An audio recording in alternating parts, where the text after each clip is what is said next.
Breaking news చూస్తున్నాం. MLA కోట MLC ఎన్నికలపై కేసీఆర్ దృష్టి సారించారు. ఇందులో భాగంగా నేడు ఎర్రవల్లిలోని వ్యవసాయ క్షేత్రంలో కేసీఆర్ అధ్యక్షతన కీలక సమావేశం జరగనుంది. కాగా సమావేశానికి హాజరు కావాలని ఇప్పటికే నేతలకు గులాబీ బాస్ సమాచారం అందించారు. భేటీలో సంస్థాగత అంశాలతో పాటు పార్టీ రజతోత్సవ కార్యక్రమం, సంస్థాగత అంశాలపై చర్చ, సభ్యత్వ నమోదు విషయమై నేతలతో చర్చించనున్నారు. ఇవాల్టి నుంచి జిల్లా నేతలతో వరుస సమావేశాలు నిర్వహించనున్న కేసీఆర్ బీఆర్ఎస్ ఎమ్మెల్సీ అభ్యర్థిని ఫైనల్ చేసే ఛాన్స్ ఉందని పార్టీ వర్గాలు చెబుతున్నాయి. ఈ ఎన్నికల్లో ఒక ఎమ్మెల్సీని బీఆర్ఎస్ సొంతం చేసుకునే ఛాన్స్ ఉంది. అయితే రెండో ఎమ్మెల్సీని దక్కించుకోవడానికి కేసీఆర్ వ్యూహాలు రచిస్తున్నారు. ఈ క్రమంలో నేతలకు కీలక సూచనలు చేయనున్నారు బీఆర్ఎస్ నేత కేసీఆర్.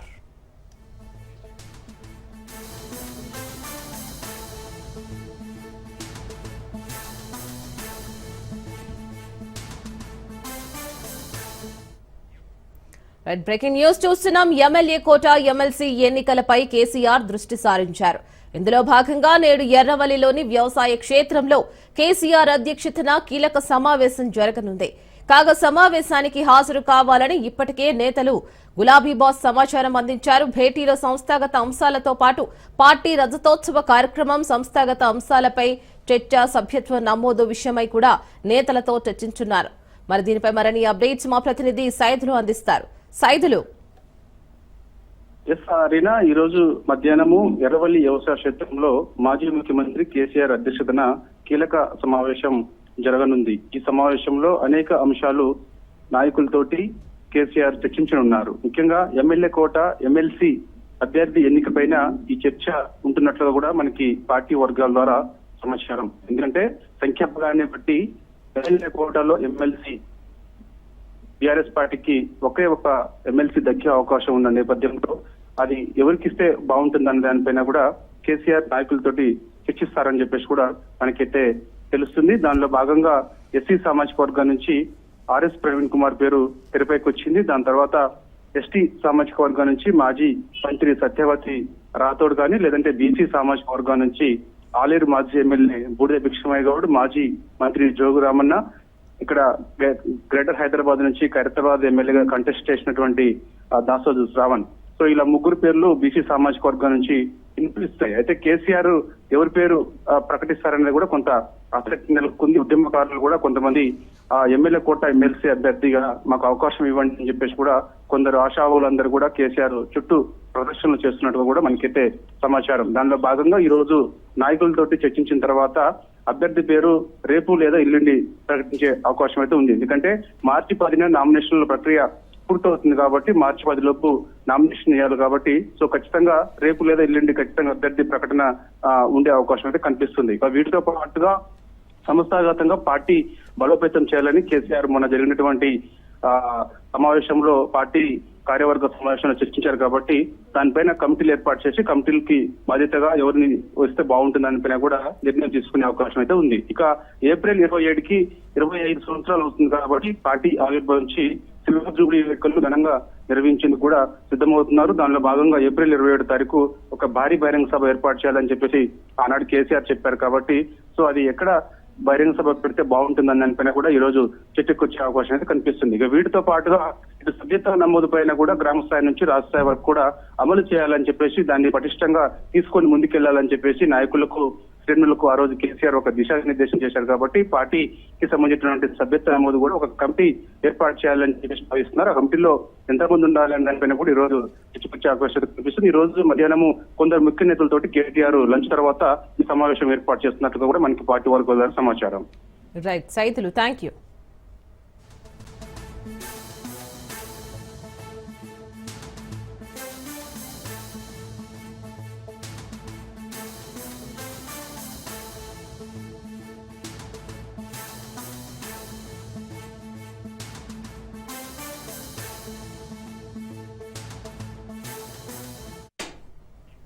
రైట్, బులెటిన్ లో మరో బ్రేకింగ్ న్యూస్ చూస్తున్నాం. నటుడు Posani Krishnamurali custody petition, bail petition పై నేడు విచారణ జరగనుంది. 2 పిటిషన్లపై కర్నూలు జిల్లా ఆధోని కోర్టు విచారణ చేపట్టనుంది. నిన్న పోసాని కృష్ణమురళి పోలీస్ కస్టడీపై విచారణ తీర్పును కోర్టు రిజర్వ్ చేసింది. రిమాండ్లో ఉన్న పోసానిని కస్టడీకి ఇవ్వాలని ఆధోని 3వ పట్టణ పోలీసులు కోర్టులో పిటిషన్ దాఖలు చేశారు. ఉదయం నుంచి Posani bail petition, custody petition పై కోర్టులో వాదనలు జరిగాయి. సుదీర్ఘ విచారణ తర్వాత బెయిల్ పిటిషన్ ను ఇవాళ విచారించనున్నట్లు చెప్పింది. ఇక నేటి న్యాయస్థానం తీర్పుపై సర్వత్రా ఉత్కంఠ నెలకొని ఉంది.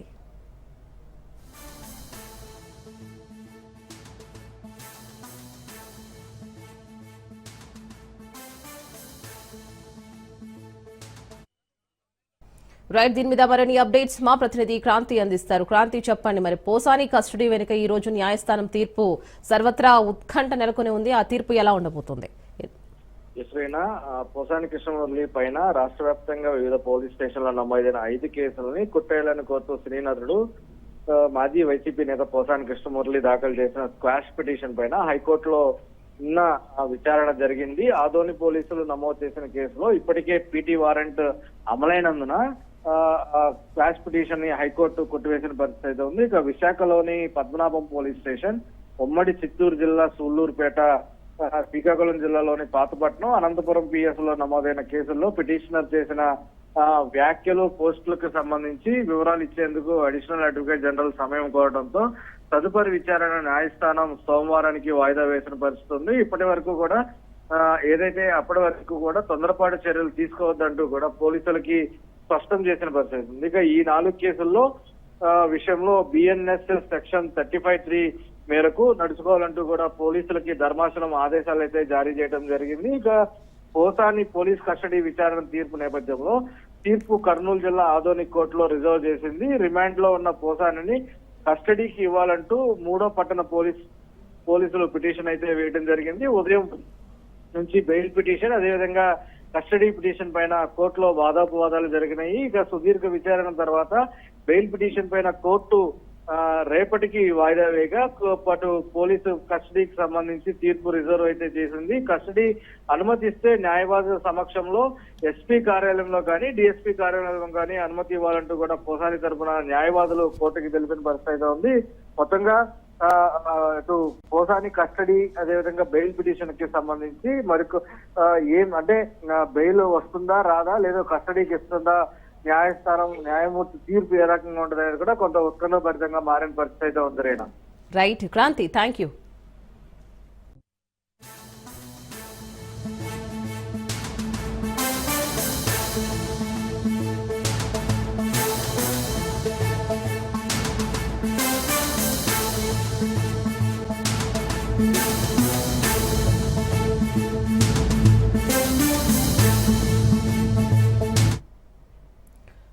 బ్రేకింగ్ న్యూస్ చూస్తున్నాం. ఎస్ఎల్బీసీ ఛానల్లో సహాయక చర్యలు కొనసాగుతున్నాయి.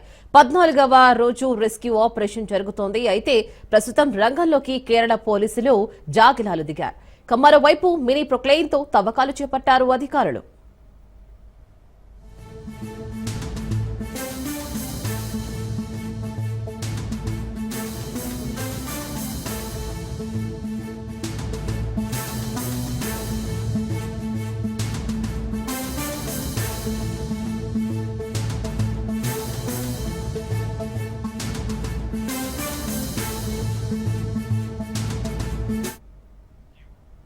కన్వేయర్ బెల్ట్ అందుబాటులోకి వచ్చినట్లు అధికారులు వెల్లడించారు. దీంతో 13.5 కిలోమీటర్ల దగ్గర కన్వేయర్ బెల్ట్ ను సింగరేణి జేపీ కంపెనీ ఇంజనీర్లు రీస్టార్ట్ చేశారు. కేరళ నుంచి వచ్చిన క్యాడవర్ డ్రాగ్స్ బృందం టెన్నెల్లోకి వెళ్లింది. ఇవి బురదలోకి కూరుకుపోయిన వారి వాసన పసిగట్టనున్నాయి. మరోవైపు టీబీఎం మిషన్ ను రైల్వే సిబ్బంది కట్ చేస్తోంది.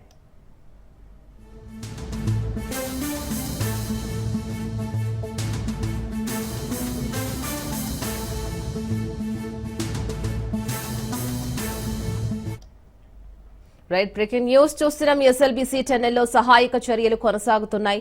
14వ రోజు రెస్క్యూ ఆపరేషన్ జరుగుతోంది. మరైతే ప్రస్తుతం రంగంలోకి కేరళ పోలీసులు జాగిలాలు దిగాయి. మరోవైపు మినీ ప్రొక్లెయిన్ తో తవ్వకాలు చేపట్టారు అధికారులు. మరి దీనిపైన మరిన్ని అప్డేట్స్ మా ప్రతినిధి క్రాంతి అందిస్తారు. క్రాంతి, చెప్పండి, మరి కేరళ నుంచి డాగ్స్ కూడా వచ్చాయి. ఆ బృందాలన్నీ కూడా ఈ రోజు ఎటువంటి సహాయక చర్యల్లో నిమగ్నమవుతున్నారు? ఎస్ఎల్బిసి ప్రమాదంకు సంబంధించి కూడా తాజాగా కేరళ నుండి అయితే క్యాడవర్ డాగ్స్ కూడా వచ్చాయి. క్యాడవర్ డాగ్స్ అన్ని కూడా ఈ రోజు ఉదయం 7:30 ప్రాంతంలో అయితే సొరంగంలోకి అయితే తీసుకుపోయారు. దాదాపు 14 కిలోమీటర్ వరకు కూడా ఈ డాగ్స్ అన్ని తీసుకుపోతారు. అక్కడ ఉన్న ఏదైతే బురద మట్టికి సంబంధించి కూడా అక్కడ ఈ డాగ్స్ ని వదిలిపెడతారో దాదాపుగా బురద మట్టికి సంబంధించి దాదాపు 15 ఫీట్ల లోపల ఉన్నా సరే కూడా ఈ డాగ్స్ అన్ని కూడా మానవ ఆనవాళ్ళని అయితే గుర్తిస్తాయి. డెడ్ బాడీస్ ఏమైనా ఉన్నా వాసన పసిగట్టి గుర్తించే అవకాశం ఉంటుంది. గతంలో ఏదైతే కేరళలో వచ్చిన ప్రమాదానికి సంబంధించి కూడా అక్కడ ఈ డాగ్స్ చాలా వరకు కూడా డెడ్ బాడీస్ ను గుర్తించినట్టుగా కూడా ఇక్కడ కూడా అలానే గుర్తిస్తాయన్న కోణంలో అయితే ఈ కేరళ పోలీసులు తర్వాత ఈ డాగ్స్ ను తీసుకొచ్చారు. అధికార బృందం అంతా ఈ డాగ్స్ ను రప్పించారు. దీనికి సంబంధించి కూడా ఇప్పటికే రెస్క్యూ బృందాలన్నీ కూడా ఓవైపు కన్వేయర్ బెల్ట్ అంతా కూడా రెడీ అయిపోయింది. ఈ రెస్క్యూ బృందాలకు సంబంధించి అక్కడ కార్మికులంతా కూడా మట్టి శిథిలాలు ఈ బురద అంతా కూడా తీసి కన్వేయర్ బెల్ట్ మీద ద్వారా వేస్తున్నారు. అదంతా కూడా వేగవంతంగా బయటకు వస్తుంది. ఓ యుద్ధ ప్రాతిపదికనకు సంబంధించి కూడా ఇదంతా రెస్క్యూ బృందాలు పనిచేస్తున్నాయి. ఓవైపు సహాయక చర్యలను కూడా ముమ్మరం చేసినట్టుగా కూడా తెలుస్తుంది. మొత్తానికైతే కూడా 14 రోజులు గడుస్తుంది కానీ లోపల ఉన్న ఆచూకీ మాత్రం ఇంతవరకు తెలియలేదు. ఈ డాగ్స్ 7 గంటల 30 నిమిషాల ప్రాంతం లోపలికి వెళ్ళాయి. మరి 2-3 గంటల ప్రాంతంలో అయితే బయటికి తీసుకొచ్చే అవకాశం కూడా కనిపిస్తుంది. లోపల గుర్తిస్తాయా లేదా అనేది ఒక క్వశ్చన్ మార్క్ కూడా ఉంది. ఇప్పటికే దీనికి సంబంధించి అధికారులంతా కూడా ఎప్పటికప్పుడు కూడా లోపల ఉన్న రెస్క్యూ బృందాలతో దిశానిర్దేశం చేస్తున్నారు. అక్కడ ఉన్న పరిస్థితులకు సంబంధించి ఎప్పటికప్పుడు ఆరా తీస్తున్న పరిస్థితి కూడా కనిపిస్తుంది. మొత్తానికైతే 14 కిలోమీటర్ దగ్గర అయితే ఇప్పుడు వరకు 14 కిలోమీటర్ వరకు కూడా చేరుకున్న నేపథ్యంలో అక్కడ ముందుగా 4 స్పాట్స్ ను గుర్తించారు. దాని తర్వాత టనెల్ బోరింగ్ మిషన్ అవతల భాగంలో అయితే మరో 4 స్పాట్స్ ను గుర్తించారు. ఈ మార్క్స్ చేసిన నేపథ్యంలో కొన్ని ప్రాంతాల్లో మాత్రం జీపీఆర్ టెక్నాలజీ గుర్తించిన ప్రాంతంలో పరికరాలు మాత్రమే దొరికాయి. ఏదైతే టనెల్ బోరింగ్ మిషన్ సంబంధించిన పైపులు మిగతా వంటివి మాత్రమే దొరికాయి. దీనికి సంబంధించి అధికారులు ఇంకా కూడా లోపల ప్రయత్నాలు చేస్తూనే ఉన్నారు. ఎందుకంటే ఈ 9.2 మీటర్ల దయ ఉన్న సొరంగం అంతా కూడా దాదాపు 8.5 మీటర్ల వరకు కూడా బురద శిథిలాలు మట్టి వంటి అదంతా కూడా పేరుకుపోయిన నేపథ్యంలో ఒకవేళ 14 కిలోమీటర్ దగ్గర ఉన్న ఏదైతే సెగ్మెంట్స్ మిగతా అదంతా కాంక్రీట్ తో ఒక చెట్టు మాదిరిగా ఉన్న నేపథ్యంలో అక్కడ తవ్వకాలు చేపడితే పైనుంచి ఇంకా కూలిపోయే అవకాశం ఉందన్న నేపథ్యంలో కూడా వీళ్ళు ఆలోచిస్తున్న పరిస్థితి కూడా కనిపిస్తుంది. మొత్తానికి అయితే కూడా సీపేజ్ వాటర్ అంతా కూడా 5,000 లీటర్లకు పైగా కూడా పైనుంచి ఊబి నుంచి అయితే వాటర్ వస్తూనే ఉంది. దీని అంతా కూడా బాహుబలి మోటార్ల ద్వారా బయటికి డీవాటరింగ్ చేస్తున్నా కూడా నిమిషానికి 5,000కు పైగా లీటర్ల వాటర్ అయితే పైనుండి వస్తూనే ఉంది. ఒకవేళ అక్కడ ఉన్న ప్రాంతానికి సంబంధించి వీళ్ళు అదంతా కూడా తీస్తే ఒకవేళ జేసీబీ ద్వారా కూడా అక్కడి వరకు కూడా వెళ్లారు మినీ పొక్లిన్ ద్వారా. అక్కడ నుంచి దీని అంతా కూడా తవ్వితే పైనుంచి ఒకసారిగా కొండ చర్యలు లేకపోతే మిగతా వాటర్ కు సంబంధించి బురద అంతా కూడా పడే అవకాశం ఉన్నట్టుగా కూడా అంచనాలు వేస్తున్న పరిస్థితి కూడా కనిపిస్తుంది. కూడా ఒక్కొక్కరుగా సాగర్ మరి కేరళ నుంచి వచ్చిన టీం మొత్తం కూడా ఈ రోజు ఏదైనా న్యూ టెక్నాలజీని యూజ్ చేసే ప్రయత్నం ఏమైనా చేస్తున్నారా? కేరళ నుంచి వచ్చిన ఏదైతే క్యాడవర్ డాగ్స్ కు సంబంధించి ఈ డాగ్స్ 2 డాగ్స్ అయితే తెచ్చారు. ఈ జాగిలాల ప్రత్యేకత ఏంటంటే 15 ఫీట్ల లోపల ఎక్కడ మానవాళ్ళు కనిపించినా కూడా అవి వాసన పసిగట్టి అక్కడ మృతదేహాలు ఉన్నట్టుగా కూడా గుర్తించి వాళ్ళకు ట్రైన్ అప్ ఇచ్చిన పోలీసులకైతే అది గుర్తింపుకు సంబంధించి కూడా చూపిస్తాయంటూ కూడా దాదాపు కేరళ నుంచి ఈ డాగ్స్ అయితే తెచ్చారు. ఈ డాగ్స్ ఈ రోజు ఉదయాన్నే నిన్న ఈ డాగ్స్ ను తీసుకొచ్చిన నేపథ్యంలో ఈ రోజు ఉదయాన్నే రెస్క్యూ బృందాలతో పాటు ఈ డాగ్స్ ను కూడా లోపలికి పంపించారు. 7 గంటల 30 నిమిషం ప్రాంతంలో అయితే లోపలికి వెళ్ళాయి. ఆ లోపలికి వెళ్ళిన తర్వాత ఏం చేస్తాయి ఏంది అనేది 3 గంటల ప్రాంతంలో తిరిగి వచ్చే అవకాశం కనిపిస్తుంది. ఎందుకంటే లోకో ట్రైన్ లోపలికి వెళ్లి రావడానికి దాదాపుగా 4 గంటలు పడుతుంది. అక్కడ పని చేయడానికి ఇదంతా చూడడానికి కూడా కాస్త సమయం పట్టే అవకాశం ఉంది. అంటే ఈ రోజు సాయంత్రం వరకు జాగిలాలు తిరిగి వస్తాయి కాబట్టి ఏదైనా అప్డేట్ ఉంటే మాత్రం ఆ జాగిలాలు ఏం గుర్తిస్తాయి అనేది వేచి చూడాల్సిన పరిస్థితి కూడా కనిపిస్తుంది. Right Sagar, thank you.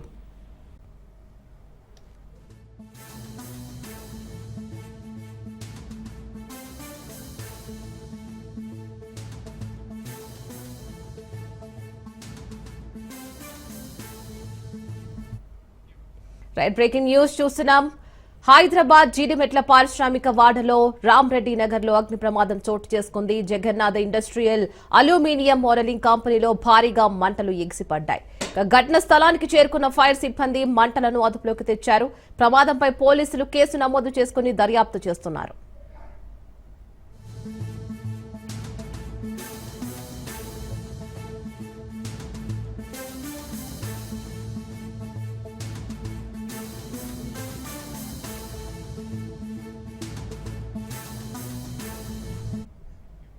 Right, మరో బ్రేకింగ్ న్యూస్ చూస్తున్నాం. హైదరాబాద్ జీడిమెట్ల పారిశ్రామిక వాడలోని రామ్రెడ్డి నగర్ లో అగ్ని ప్రమాదం చోటు చేసుకుంది. జగన్నాథ్ ఇండస్ట్రీస్ అల్యూమినియం మోడలింగ్ కంపెనీలో భారీగా మంటలు ఎగిసిపడ్డాయి. ఘటనా స్థలానికి చేరుకున్న ఫైర్ సిబ్బంది మంటలను అదుపులోకి తెచ్చారు. ప్రమాదంపై పోలీసులు కేసు నమోదు చేసుకుని దర్యాప్తు చేపట్టారు.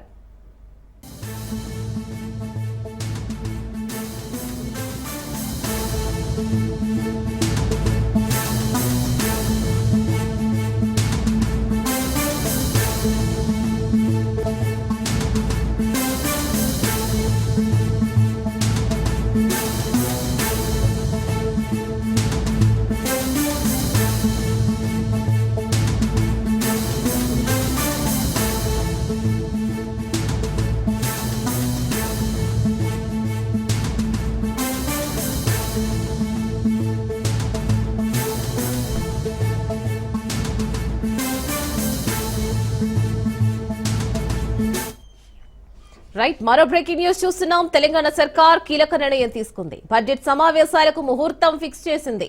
ఈ నెల 12 నుంచి 27 వరకు అసెంబ్లీ బడ్జెట్ సమావేశాలు నిర్వహించే అవకాశం ఉంది. ఉగాది నుంచి భూభారతి అమలు చేయాలని నిర్ణయం తీసుకున్నారు. ఫ్యూచర్ సిటీ కొరకు కొత్త బోర్డు ఏర్పాటు చేయాలని, నదీ జలాల అంశంపై ప్రత్యేక కమిటీ వేయాలని ఇప్పటికే కేబినెట్ నిర్ణయం తీసుకుంది. కొత్తగా 10,950 విలేజ్ లెవెల్ ఆఫీసర్స్ పోస్టులు భర్తీ చేయనున్నారు. కొత్త రెవెన్యూ డివిజన్లు, మండలాలకు 217 పోస్టులు మంజూరు చేస్తూ తీర్మానం చేశారు. 10 జిల్లాల కోర్టులకు 55 పోస్టులు మంజూరు చేయాలని కేబినెట్ నిర్ణయించింది.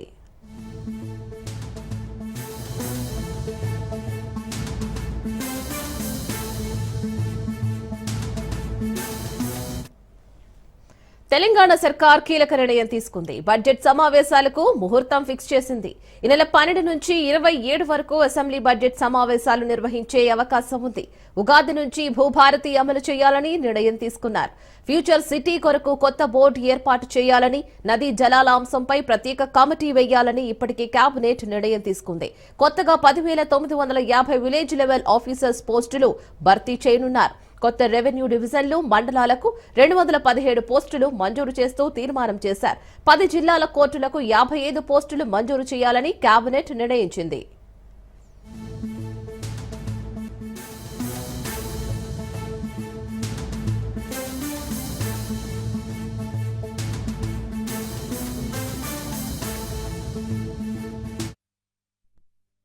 ప్రమాదాలపై కేంద్ర మంత్రి నితిన్ గడ్కరీ కీలక వ్యాఖ్యలు చేశారు. సివిల్ ఇంజనీర్లు, కన్సల్టెంట్ల తప్పిదాల వల్లే దేశంలో రోడ్డు ప్రమాదాలు పెరుగుతున్నాయని అన్నారు. దేశంలో అధ్వానమైన సమగ్ర ప్రాజెక్టు నివేదికలు తయారు చేస్తున్నారని విమర్శించారు.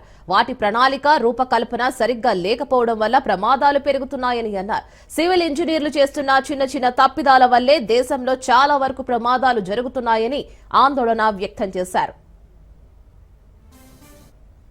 It is not good for us that in India we are facing a lot of crucial problem regarding the road accidents. Every year we have 4,80,000 road accidents and 1,80,000 deaths.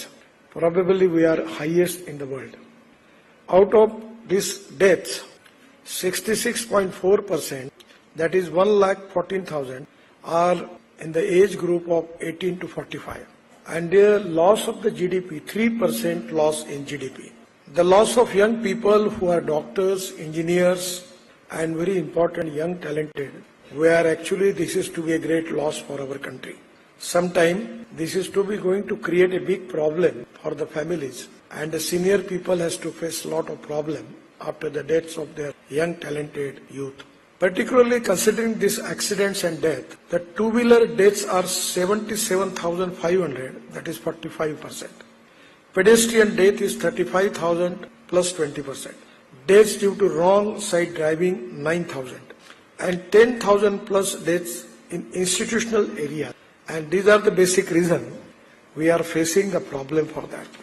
It will not be appropriate for me to criticize the people, but it's my responsibility to tell you the truth about it. The most important culprit in this, all these events are civil engineers. I don't blame everybody, but today I am directly taking the name because after 10 years of my experience, I am coming to this conclusion. The most important culprit are who are making detailed project report, DPR. and there are thousands of mistakes. We have to rectify that, and the quality of DPR is so bad that today somewhere it is in my mind that the persons who are responsible, we should register FIR against them and take to them in custody. This reaction is because of that every place where because of a small civil engineering mistake, there are hundreds of deaths are there. And in the government, I am also the part of the government. I don't know why there is no sensitiveness. The system is working in a way that whenever, whatever we are taking the decisions for our chief engineers, RO, PD, that immediately take the action and improve the black spots. We have issued the circulars, but they are waiting for instruction and taking proposal to the central office. And there are CGMs and bureaucratic system. They take it to year, and we face in a lot of problems regarding deaths are.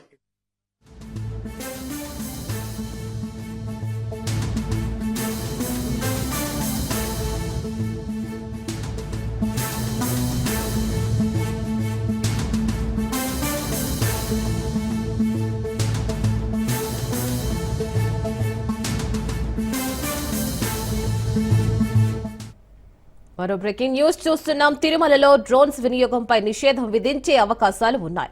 Drone camera నిషేధిత ప్రాంతంగా శ్రీవారి ఆలయం మారనుంది. ఆలయానికి 6 కిలోమీటర్ల వ్యవధిలో డ్రోన్లను ఎగరవేయకూడదని TTD నిర్ణయం తీసుకుంది. తిరుమలలో యాంటీ డ్రోన్ సాంకేతిక పరిజ్ఞానాన్ని మార్చేందుకు టీటీడీ విజిలెన్స్ సన్నాహాలు చేస్తోంది. ఈ నెల 24న జరగనున్న పాలక మండలి సమావేశంలో యాంటీ డ్రోన్ సిస్టమ్ కి ఆమోద ముద్ర వేయడమే తరువాయి శ్రీవారి సన్నిధిలో డ్రోన్స్ వినియోగంపై నిషేధాన్ని అమలు చేయనున్నారు.